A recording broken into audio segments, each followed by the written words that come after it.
Job hunting with a criminal record? I'm your host, Bud, and in this quick set, I'm going to give you some key information that you need to succeed. Let's get into it.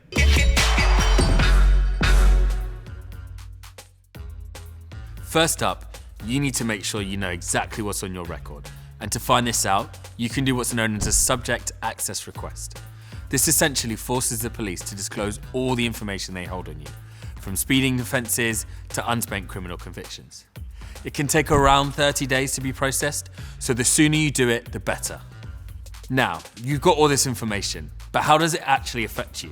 Well, depending on what's on your record and what jobs you're applying for, you may or may not have to disclose any information. Spent convictions and cautions won't show up on a basic criminal record check, and under the Rehabilitation of Offenders Act 1974, you're not legally required to disclose them. However, if you're asked about them and you choose to lie, then later they carry out a standard or enhanced check, it will show up and they may terminate your contract. So it's worth thinking about how, when, and if you have that conversation with prospective employers. On the flip side, if you have an unspent conviction, it will show up on all types of checks, and if asked by your employer, you legally have to disclose it. There may also be some types of work you can't do, like if you want to do a late shift at a supermarket that extends past your time that you need to be home on tag, you're not going to be able to do it. So always check with your parole officer before accepting any job. Recently, the government brought out new legislation that filters certain offences, meaning that they won't show up on any form of check. So for instance, you accepted a youth caution for common assault in 2010, when you were 12, and you were also convicted of a drug offence in 2017, when you were 19, and you paid a fine.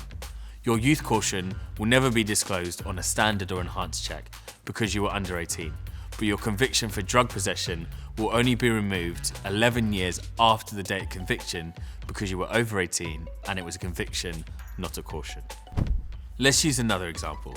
If you were convicted of ABH at 14 and received a youth referral order, your conviction will never be filtered and will continue to be disclosed on standard or enhanced checks because it's on the list of offences that can't be filtered. It can be a bit complicated, and there are certain offences that are excluded and certain that aren't, so definitely search for more information if you think it might apply to you. But it's not all doom and gloom. Every positive step, big or small, is a step in the right direction. Think about the snowball effect, right?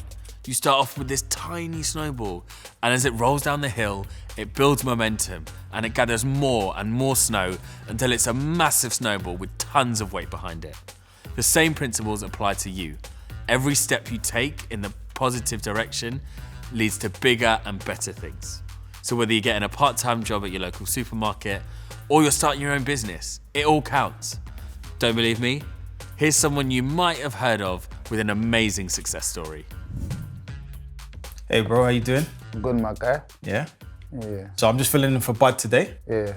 So I want to talk to you about how a young person that may have had a criminal record or maybe on road currently can switch up their mindset, their habits for success. Habit. I'd say get into the habit of, saying no. That's where it comes from first and foremost. Like when certain situations may arise, it's easy for me to say at this point, and I know it's hard, you know what I'm saying, for someone that's quite deep in, but you get in the habit of saying, you know what, I'm not even really on it, I'm not even look tonight, and so on. It's hard at first, but getting into the habit of that, it helps with the mindset and just like the calls start getting less and less. Because before you don't even need to say it, man starts saying, oh man, I'm not even on it, you know what I'm saying, and such in it, and then that's the energy you start to even carry yourself with out there, you know what I'm saying, and then less things start happening. So after coming out of jail, one of the things that I'd love to find out, especially for yourself, is how did you shift your mindset? How did you say, look, I'm not going back that way, I'm gonna go down this way? And well, it was easy to say at first, like, I'm never coming back. And then I had it wasn't just a smooth road, like nothing ever is. I had a few situations, bumps in the road, let's just say. Nothing too serious, but it was like there was warnings for me. Yeah, I just took heed. I took heed after a while, and it was a long road. But yeah, The best decision I ever made. Easily the best decision I ever made. You must look back and be proud in yourself. Yeah, definitely, man. Just like, not even just because like I'm doing my thing in a realm that I wanted to do it in, but just because it's easy to reoffend. You know what I'm saying? It's just easy to reoffend. It doesn't matter how much money you're making. It's just like, it's very hard to stay on the straight and narrow. Yeah, no, I appreciate that, man. Thanks for sharing. See, any situation, no matter how bad you think it is, can be turned into a positive one. It's important to also remember that you don't have to do this alone. A problem halved is a problem shared. So think about what support networks you have and who you can use around you that can help you succeed. Maybe it's time to start thinking about getting a mentor. There are loads of great resources on the Skills Hub section of the Apprentice Nation website. From our How to Find a Mentor short set to our Where to Start When Creating Positive Relations quick set. Well, that's all from me today. I've been your host, Bud, and I'll leave you with this closing thought.